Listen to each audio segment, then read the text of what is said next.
Politics without the soap opera, with unfiltered constitutional conservative truth. The Conservative Review with Daniel Horowitz. And welcome back, fellow patriots, scorned American taxpayers, and all-around flag-loving Americans to the Conservative Review podcast here on this Thursday, September 12th. Really enjoyed a lot of your feedback from our beautiful interview with Michelle Malkin. Thank God she agreed to come on the show. I've been trying to get her forever. True patriot. We had a really good show yesterday. If you haven't heard it yet, make sure you go to YouTube, subscribe to our CR page, and listen to yesterday's special episode. That was episode 490. Today is 491. We're creeping ever closer to that magical anniversary, our 500th show. I want to pick up on a lot of the themes we talked about. What does it mean to be a conservative on foreign policy, national security, within the realm of this anniversary of 9/11 that we're talking about? What caused 9/11? What threats do we have after 9/11? What are our looming strategic threats? North Korea, China, Iran, Afghanistan.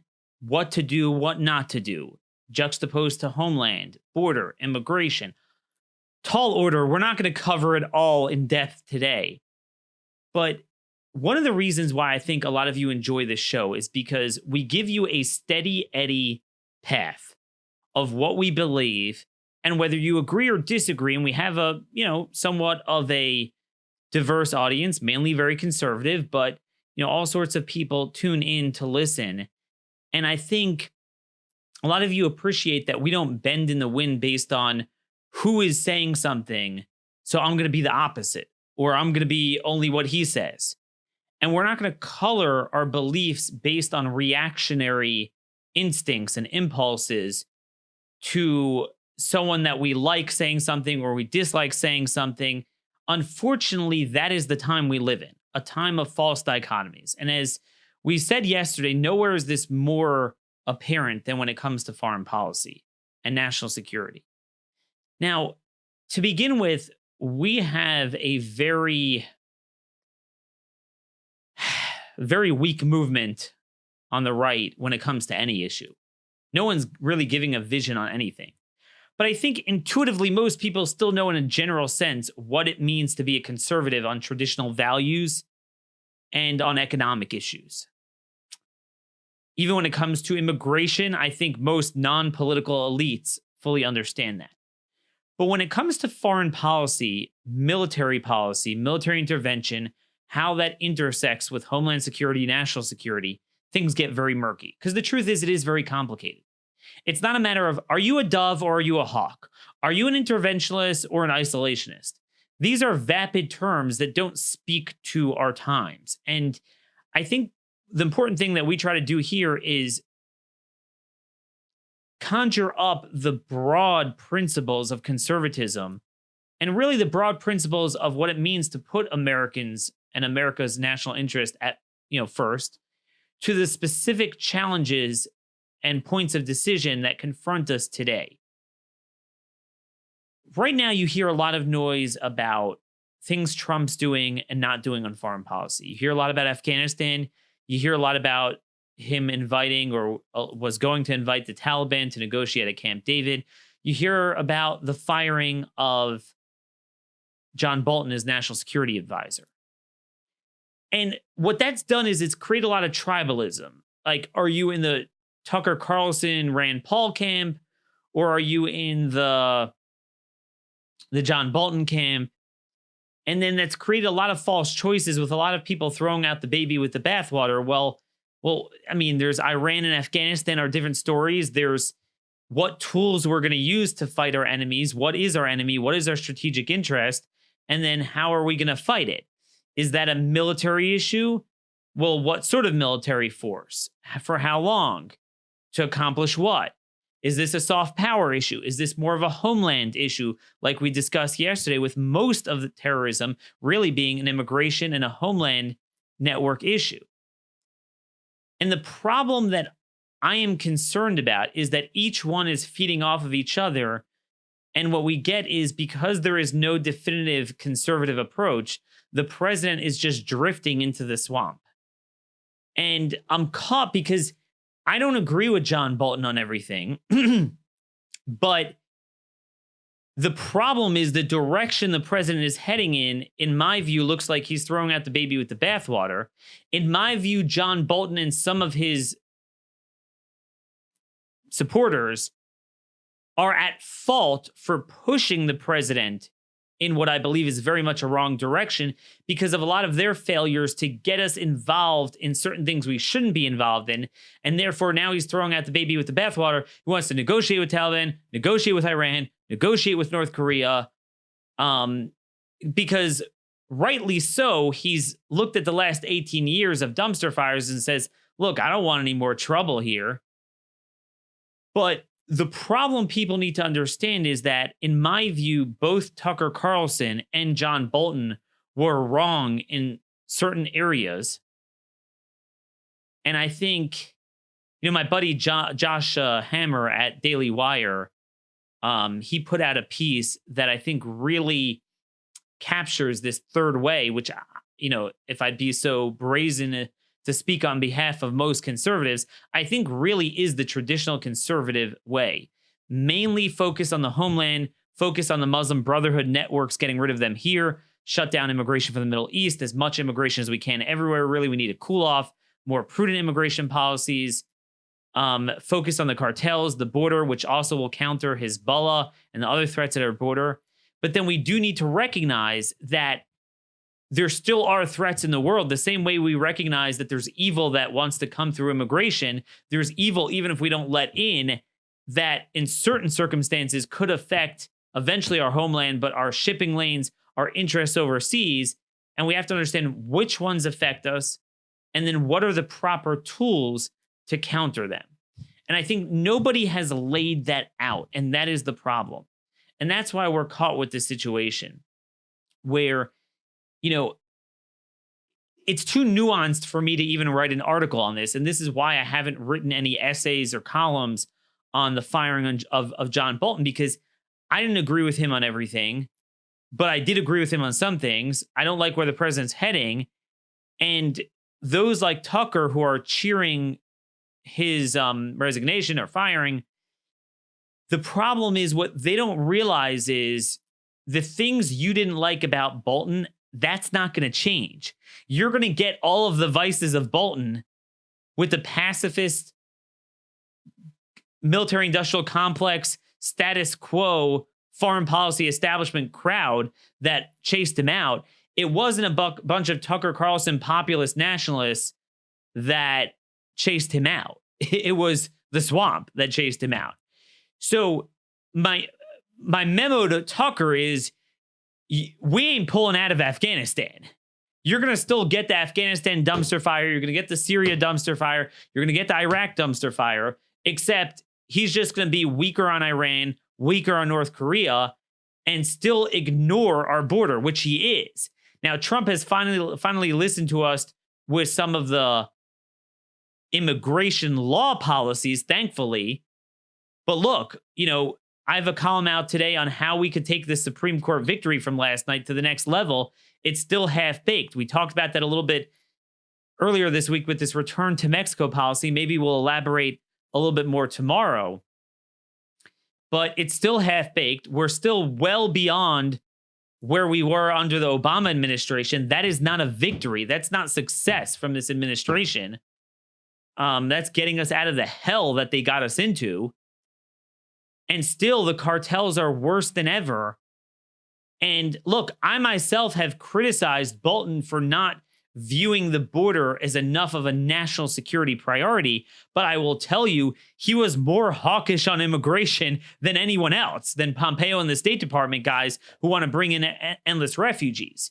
So this is the false dichotomy. When it comes to foreign policy mixed with homeland security and border, there's not two sides. There's like 10 different sides, 10 different permutations.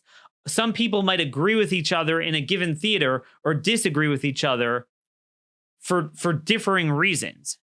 So you can't be lazy and fax this in on the cheap and like, well, I'm with Bolton, I'm with Tucker, I'm with Rand, I'm with, well, we get too involved in too much stuff, or we're not involved enough, so we need to do this. We don't want to look like we're cutting and running.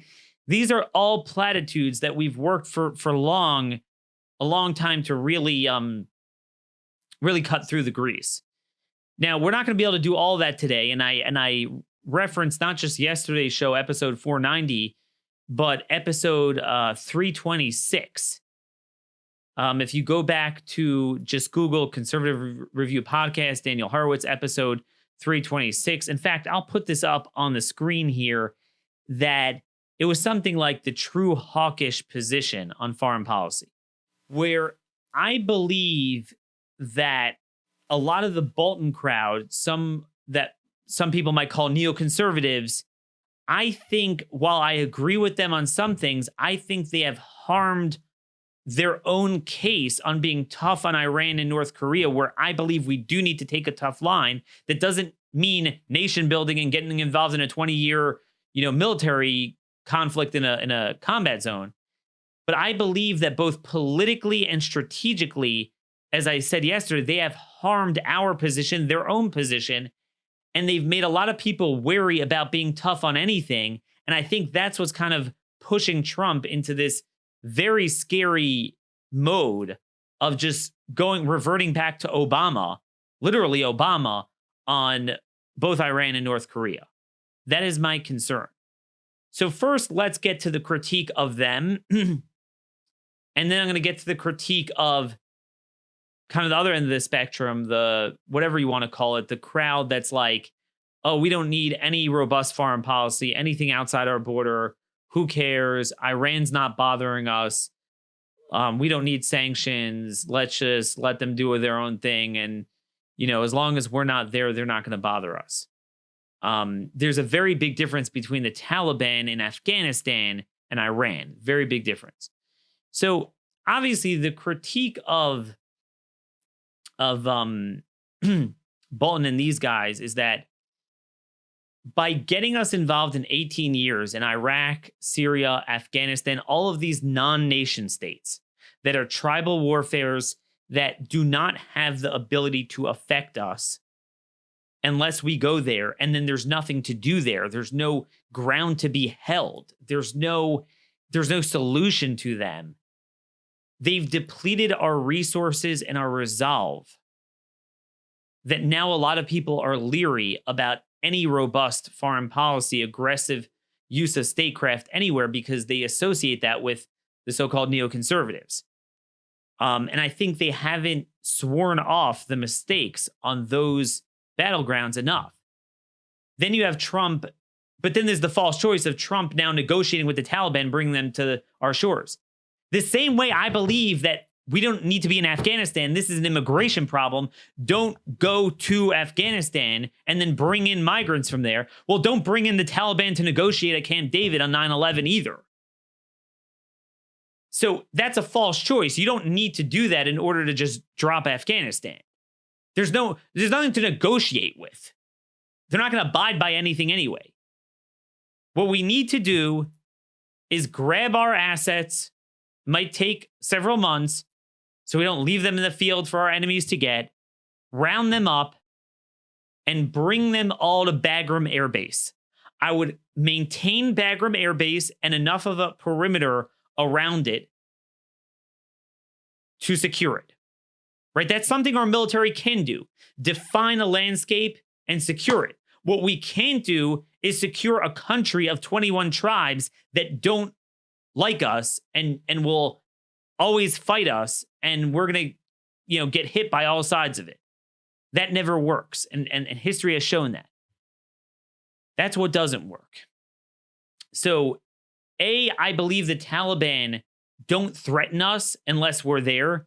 They are not Iran. They don't have the wealth. They don't have the statecraft. They don't have a military that can get here. They don't have what Iran has, the Hezbollah network already in our country and throughout Latin America. Iran has attacked us a number of times. People want to forget that. And when it comes to the Taliban, I mean, again, they're evil people, but they're a reflection of the 7th century dues in Afghanistan. Afghanistan is a backwards place. They had training camps there, but at the end of the day, it was an immigration problem because we brought in the 9/11 hijackers. To me, I would keep our naval assets, keep our air assets, and you strike and maneuver rather than hold and nation build. Strike and maneuver as needed. If you see terrorist elements that we feel are problematic, if you see training camps, strike them.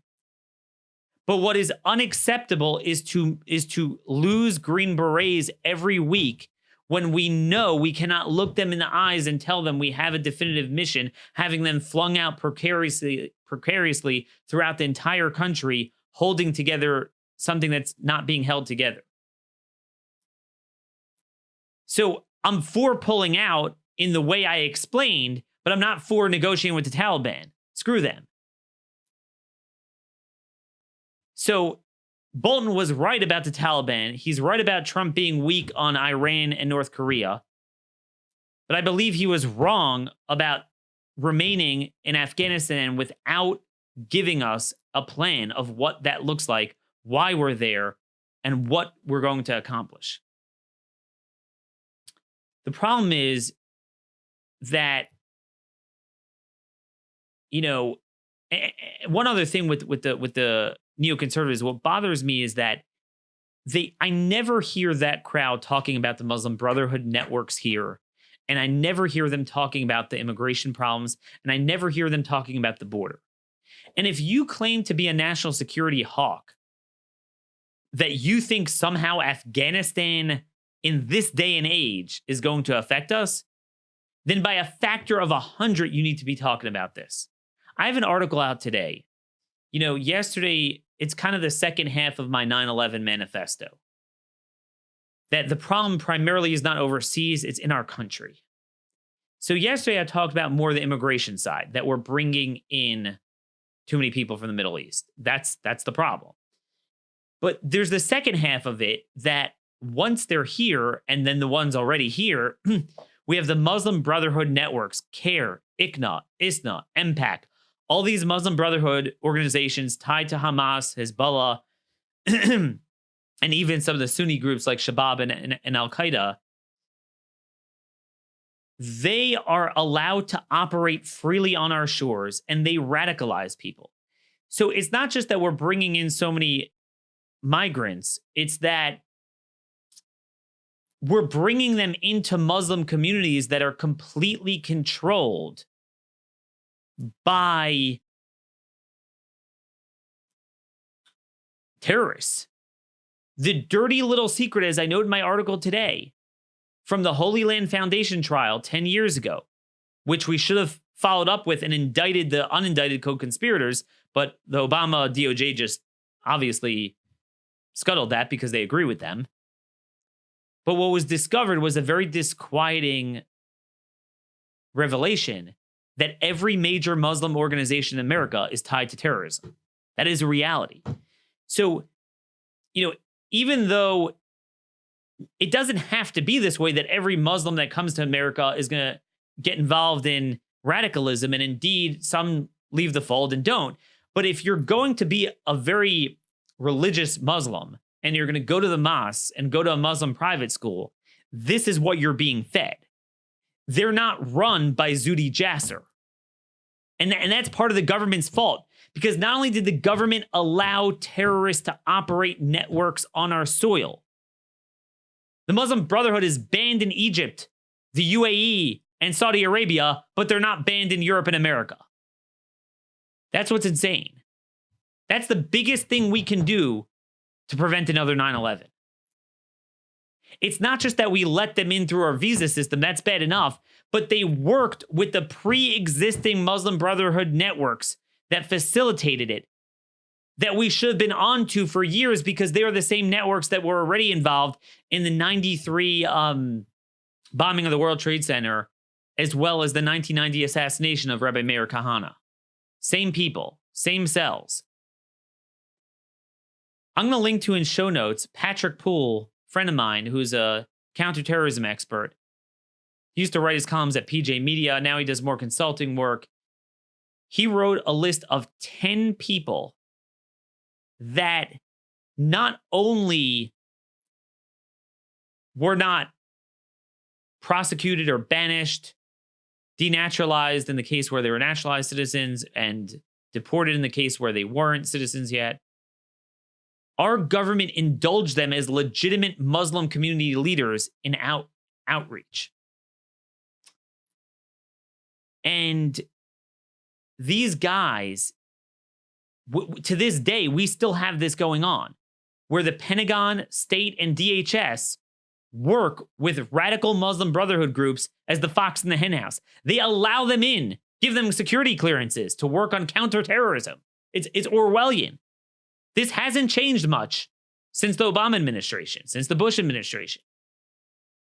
It's another thing. Nobody in that administration has really pushed hard.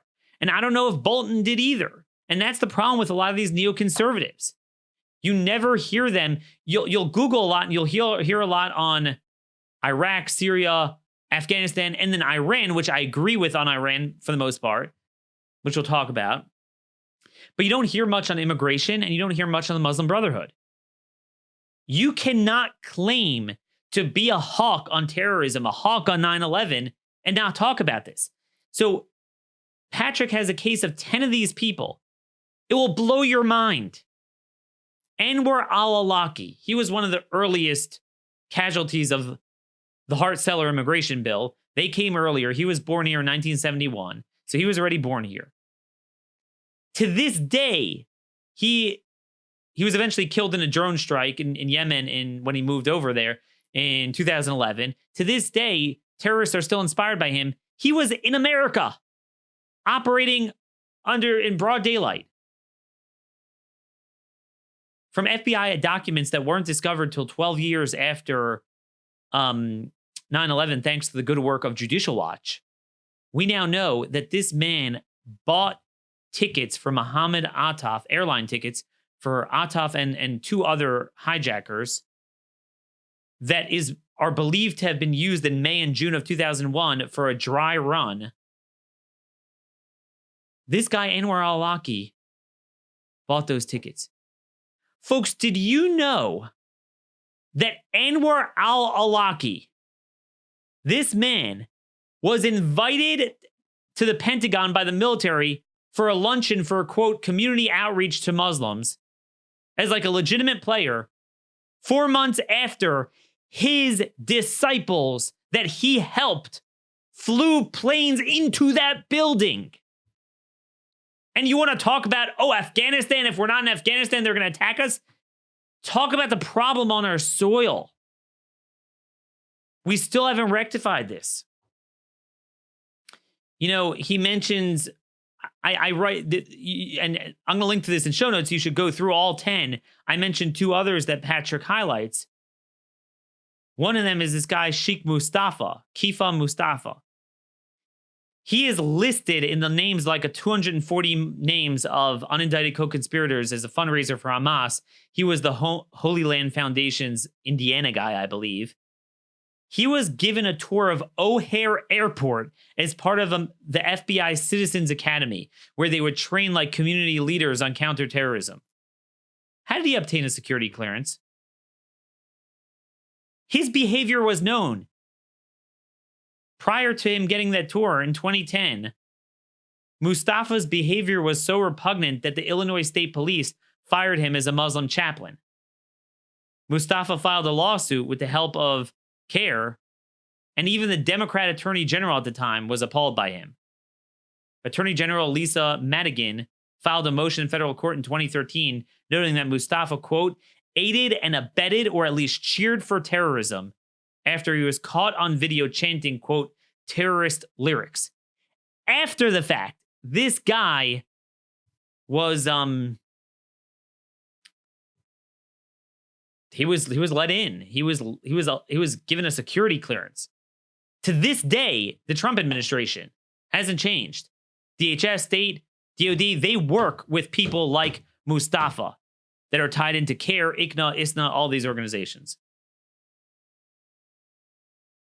Robert Mueller, who was then FBI director, was asked about the inclusion of this guy in the training camp, and he refused to answer it at the time.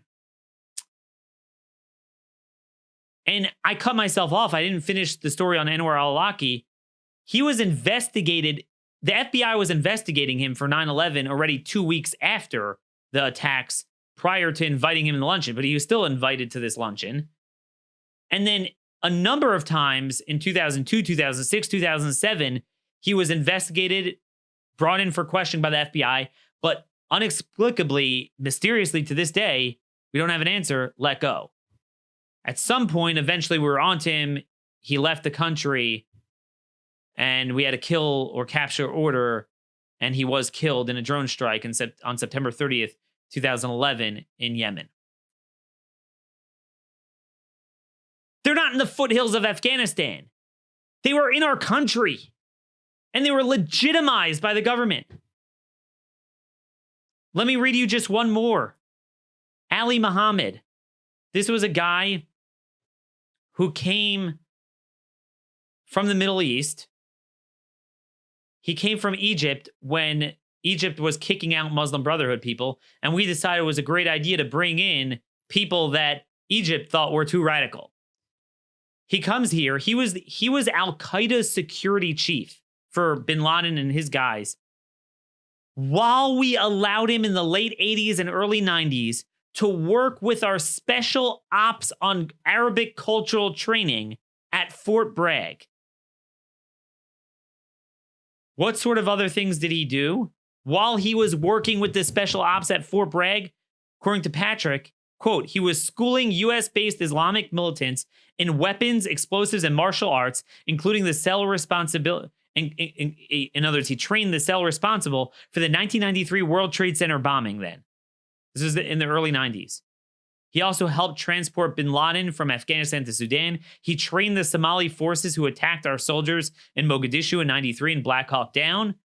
He helped arrange the cell responsible for the 98 U.S. embassy bombings in Kenya and Tanzania. And he arranged a U.S. fundraising tour for Ayman al-Zawahiri, who is a fugitive to this day, the number one, back then the number two Al-Qaeda, now he's officially number one. Training with U.S. Special Forces. Let me tell you something, folks. Let me tell you something. The war on terror primarily is not overseas. It's on our shores. We need not solve the vexing problems of tribal warfare in Afghanistan to secure our homeland. We need to simply open our eyes and not commit suicide on immigration and Muslim Brotherhood networks on our own soil. There's a reason why in the manifesto of the Muslim Brotherhood, they talk about sabotaging its miserable house by their hands, meaning they use our own policies against us. This is where the neoconservatives really failed us. They never talk about this. They never focus on this. But again, the people who got Bolton fired sure as hell aren't going to focus on it either. They're the State Department people doing this stuff. So, that's the problem here. Bolton was better than them. Now, before I get to why Iran is a problem and how we properly pull out of Afghanistan, I just want to mention another homeland threat that I just find amazing. None of the people are talking about the cartels and on our border threat. We've deterred enough of the Central Americans through immigration policy. But the border policy is just as broken as it was before. Our border agents are just as handcuffed. Our military is just as handcuffed.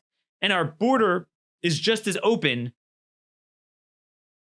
if not to the mass migration as much as it was a couple months ago, but to the particularly bad national security threats more than ever. My buddy who's on the river unit in the Rio Grande Valley, he sent me this alert. This is a copy of an alert that the agents got, and I'm going to read it to you. RGV SIU, I guess that's their intelligence unit, received information regarding an officer safety alert in the area of La Rosita, Texas, RGC Zone 3. They divide up the different stations into zones. This 10 miles, that 10 miles. This is on our side of the border. Information indicates a narcotics RIP crew is currently operating in the area. A RIP crew means that one crew takes from the other. It's like intra-cartel fighting. At this time, no information has been received on the subjects or vehicles involved. Multiple loads have been reported. And then they note that additional information indicates that TCOs, the mules, are arming themselves to protect their loads from the RIP crews. It is possible that agents responding to activity in this area could be mistaken for a RIP crew. Agents working the area should identify themselves and ensure they are wearing approved uniform apparel. Agents are reminded to be cognizant of their surroundings while performing Border Patrol operations. It is recommended that all agents wear their ballistic armor, utilize long arms, and if possible, work in groups when responding to illicit activity. Notice it's all a defensive posture. Defensive posturing. Just like I said, in response to them shooting 50 cal fire in Fronton, Texas, the agents said, the leadership of Border Patrol said, don't go there. How is it that we're talking about Afghanistan or anything overseas, which Iran is legitimate, but we don't need, to do what they're doing to counter them. But how is it that we focus on that while we have our side of the border where it's like, hey guys, just make sure you apologize to the RIP crews. Tell them you're a border agent. You're not there to harm them. This is on our side of the border. How do we allow that? How do we not have the military clearing this out? Clearing the river, clearing the islands in the river. And again, it's not just drugs. You bet your bottom dollar if the cartels have the ability to use their tactics to get in drugs and get our guys out. Iran and Hezbollah have found ways to do this too. And work with them on that. It's a huge vulnerability. But none of the people that wrap themselves up in 9/11 and terrorism ever talk about this. So this is why a lot of them have lost credibility. But nobody has more credibility on caring about the border, homeland, visas, immigration, existing radical networks in America than I do. And I'm here to tell you that we still do need a strong foreign policy. Because here's the deal. Even if we do everything we're supposed to do, there are aspects, especially when they mix statecraft with military capabilities, that eventually could hit us with ICBMs, could hit us militarily, not just through immigration. And also, look, at the end of the day, the same reason why Hitler couldn't be allowed to take over the world, even though he wasn't here, eventually you're going to disrupt the entire commerce and shipping lanes and everything. Iran is doing that. If you are someone who thinks, I think it's legitimate to say this about the Taliban in Afghanistan, but if you think, oh, the Iranians just stop sanctioning them and they'll be nice to us, you are naive. That somehow they're only being belligerent because of us. That's getting the cart before the horse. They are jihadists, and they're jihadists mixed with control of a state. And if you allow them to, grow economically, at some point, you are going to have to confront them in the Persian Gulf. Which, again, I don't think we need to get out of the Middle East. Leave your naval assets. In fact, here's what I would do. Everyone's scared of looking weak pulling out of Afghanistan. But I wouldn't do that in a vacuum. I would pull out and strengthen our Bagram Air Base there, but also strengthen our naval assets throughout the area. I would deter Iran in the Persian Gulf to open up the shipping lanes. I would use every tool of statecraft to counter Qatar and Turkey, which is where the money is coming from. The mud hut munchkins in Afghanistan, that's not where the money is. Even if they tried to hurt us, they would need Iran, Qatar, or Turkey in some way to help. The money is the issue. I would launch massive operation against the Muslim Brotherhood in America, against the narco-terror finance in America. I would close our border. I would close our visas. I would use the military in the border. That is not being weak, but that's not being advocated by some of the Tucker crowd. That's the problem. This is something you're not going to hear elsewhere. But again, Bolton and some of these guys that are disappointed in Trump and on Iran, and I agree with them, but some of them were the cause of it. Not just because they got us involved in all this stuff, but strategically. One of the big reasons why Trump was handcuffed from taking a more aggressive posture against Iran from all the piracy in the Persian Gulf is because they were scared we'll get hit, our assets in Iraq. But why are we in Iraq? Well, Daniel, we have to fight ISIS. Well, you're helping Iran. We don't need to fight ISIS in the theaters where they're locked in a battle with Iran. We're helping Iran. ISIS would have been their problem. See, I disagreed with that. It's not a matter of being tough on terrorism. You can't say, kill Taliban, kill ISIS, kill this. Well, often it depends on the theater. It depends the threat. It depends what they're doing to each other. If you have killer whales, snakes, scorpions, and sharks in a septic tank, what you don't do is jump into the septic tank and try to fight them. You'll get your head bitten off. And there's no purpose to it anyway. And you're just tipping the scales to one enemy. In this case, we tipped it to Iran. And now it's what we shouldn't be doing is preventing us from doing what we should be doing. Ironically, it's some of the so-called hawkish mentality that hamstrung us on using the effective soft power of sanctions. Oh, well, now Iran's going to hurt us, so we have to back off. And now Trump is backing off. That's the problem. We need a list of do's and don'ts in the Middle East. It's very simple. But it does take more time to explain than just a bumper sticker. So that's what's going on there with Iran. Iran, in many ways, is even worse than North Korea because North Korea, like I always joke around, they want their 70 virgins in this world. You know, they're communists. They don't believe in an afterworld. The Iranians want their 70 virgins in the next world. So, you know, whereas destruction might deter North Korea, the Iranians want to bring about the apocalypse. So you got to make sure they don't get a nuclear weapon. You got to make sure they're deterred from their piracy. That's a big problem. And again, because of our laissez-faire immigration and Latin American policies, they're right on our doorstep, and they're in our country. There's Hezbollah Unit 910, which is in our country. We've known this from a lot of the trials because we've caught a couple of these guys like Ali Karani in New York, where they're surveilling military targets. They're not just terror finance guys. They're actually trained in cloak and dagger techniques. They were training in Lebanese training camps while getting naturalization in America. So again, most of it is about immigration. Most of it is about Homeland, the border. But you do need the right alliances, soft power sanctions, and leaving our assets in a defensible position from a position of strength to do strike and maneuver as needed, not nation building.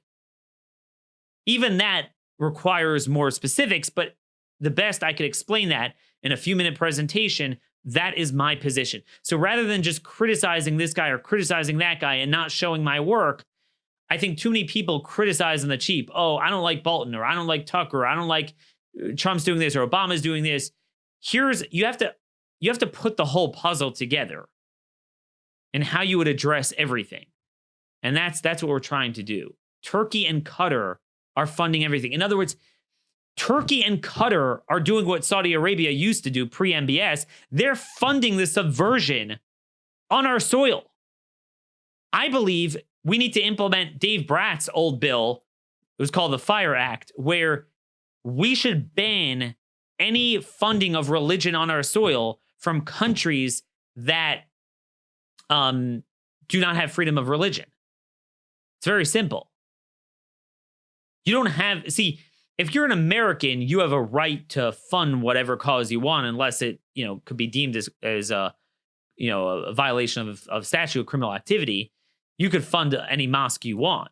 But foreign countries don't have a right to fund mosques here. They don't. We could block that. And that's something that needs to be done. These are all things that we don't think about enough. We don't get back to the homeland. We need to threaten Turkey's membership in NATO.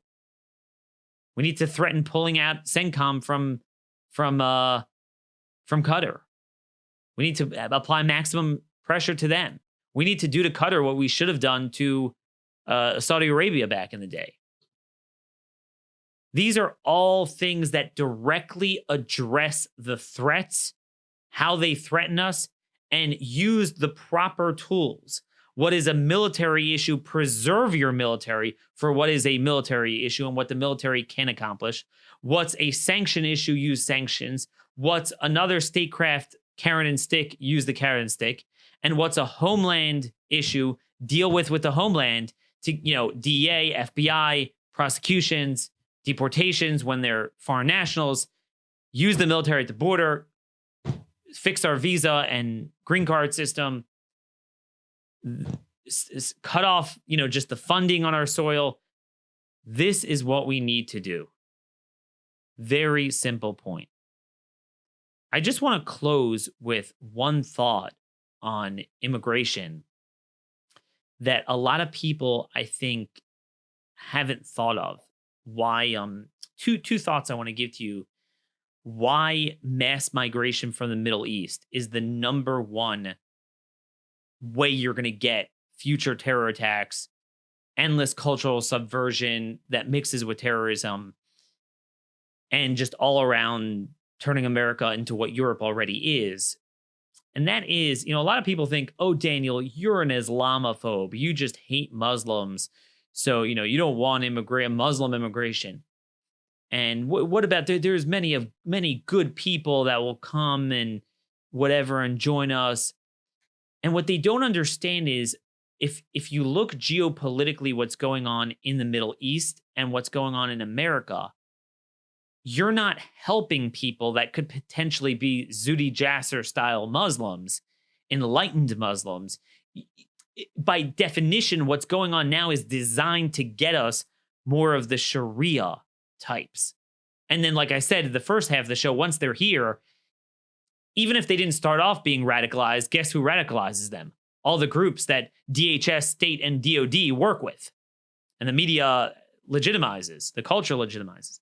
But a big point that people don't understand is you might think, look, Daniel, the Middle East, I agree with you, it's a horrible place, but we're getting people who yearn to be free, and they want to get away from that, and they're going to appreciate America. They love America. That's the thought. Here's why it's wrong. Ironically, not all Muslims are bought into Sharia. And this is why immigration is more of a problem now that there's more enlightenment in the Middle East than ever before. I bet many of you haven't thought about this, and I want you to listen carefully. Immigration is actually more of a problem, let's say, from Egypt and Saudi Arabia, with more enlightened people like Sisi and MBS now than before. Because ironically, a good number of the people you're going to be getting are the people that are persecuted. It's miserable for them there. Why? Because the Muslim leadership there is persecuting them because of Sharia. They're persecuting, yes, Sisi and MBS are persecuting the Muslim Brotherhood. And you know what? That's a good thing. And then we decide to bring them in because Europe and America are weaker on the Muslim Brotherhood than many Muslim leaders in the Middle East. So particularly the people you're going to get are those people. You know where we saw this very evidently? With Saipov. He was the guy who came from Uzbekistan in 2010 on a diversity visa, which no one talks about ending. It amazes me. Trump stopped talking about that. And what amazes me is that a lot of people forget all the Kazakhstan, Uzbekistan. We bring them all in on the diversity visa ladder right now. They're Muslim countries, but the leadership, they're like throwbacks from the KGB. They're kind of like Soviet types. They're officially Muslim, but for example, in Uzbekistan, you're not even allowed to have a beard. They very strongly repress fervent Islam. Who do you think is more likely to immigrate from Uzbekistan and put in their names in the diversity visa lottery? Those that are secularized or those that adhere to Sharia and can't practice it there, but ironically could practice it here. And like I said, we had this in the 70s under Sadat, like we spoke about with Egypt. We have experience with this. The first wave of Muslim Brotherhood came in because Sadat kicked them out, and we decided to scoop them up. We pick up the garbage that the Middle East gets rid of. So don't call me anti-Islam when we're scooping up the guys that Muslims in the Middle East recognize are a threat. That's part of the danger, particularly today, where I think we've come to a point where a good number of leaders in the Middle East are actually moving in a better direction. Even Jordan, UAE, all the former Soviet satellites, even Pakistan to a certain extent. I mean, they're repressing this because of ISIS and the strong insurgency. They're going after them because they're a threat to their own leadership. That's a prima facie threat. You got to check that out. Why are you coming here? We should at least vet that. It's unimaginable how many of these people we have let in the last 10 years or so. Since the Arab Spring, especially. It's unbelievable how many of these people we've let in. And then connected to this point of how dangerous mass migration from the Middle East now is, again, they're not coming to yearn to be free. They're coming because these Muslim countries are crappy places to live. You know what it's like? It's like someone who stinks up a bathroom and he can't handle it, so he goes elsewhere. Sorry to be crude there, but that's what it is. They want the economic opportunity, whether it's welfare or whether some of them aren't on welfare and they work. They open up a deli, a bodega here. Even the ones not engaged in terrorism, here's what tends to happen. They're coming because they're desperate economically, not because they love America. Now, because they're desperate economically, jihad is a younger thing, mainly. It's not going to be the parents doing this. What's the lesson we've learned from Europe in the last 10 years of America? It's the children. It's the next generation. They either come when they're young or they're downright born here. Because they feel very disenchanted. Their parents might not have been terrorists, but they don't exactly rear them to salute the flag on July 4th. That is the big question I challenge everyone to deal with. Don't tell me vetting. How are you going to vet that? That's the problem. Let's have the right array of policies. I would hope after listening to this presentation, you will judge my words based on their own merits. Don't put me into a camp. You're, yeah, Trump, no Trump, yeah, Bolton, no Bolton. It's all false dichotomies. There's a lot of different things. And I think no one has put it all together and has given a consistent, coherent agenda, mixing homeland security, immigration, border, foreign policy, and all of its different permutations, and military policy, what we should do, what we shouldn't do, what are our strategic threats, what are the proper tools. This is the movement we need. This is the movement I'm going to try to build. A third way on on foreign policy that clearly no one has set. We're going to do more shows like this with hopefully some guests, the few people that understand this. Send me your comments, concerns, and questions at dhorowitz@blazemedia.com. Subscribe to that YouTube page at Conservative Review. I know a lot of you don't like YouTube, but the best way to get back at them is by, disseminating this far and wide to 50 of your friends and relatives. Go to conservativereview.com. You could see all of my essays and articles, as well as those from Nate Mannon, Chris Pandolfo. There is no other website that is holding the vanguard of what it means to be a conservative. Trump is slipping because we don't have a movement dragging him the right way. We have a bunch of conflicting movements. We have a distracted movement. And then you got the same State Department swamp, open borders, pacifists, that we're going to wind up with the worst of all. We're going to continue all the interventions, but we're not going to be tough on the soft power on North Korea and Iran, which truly do threaten us. We're not going to go after the cartels. We're going to, in the long run, we're going to continue our bad immigration policies, which we basically are, except for the small sliver of immigration that Trump was forced to finally shut down at least partially. We need to lead this man to paradise, or he's just going to follow the existing failed swamp to hell. Thanks for listening. God bless. Till tomorrow. This has been another episode of the Conservative Review Podcast.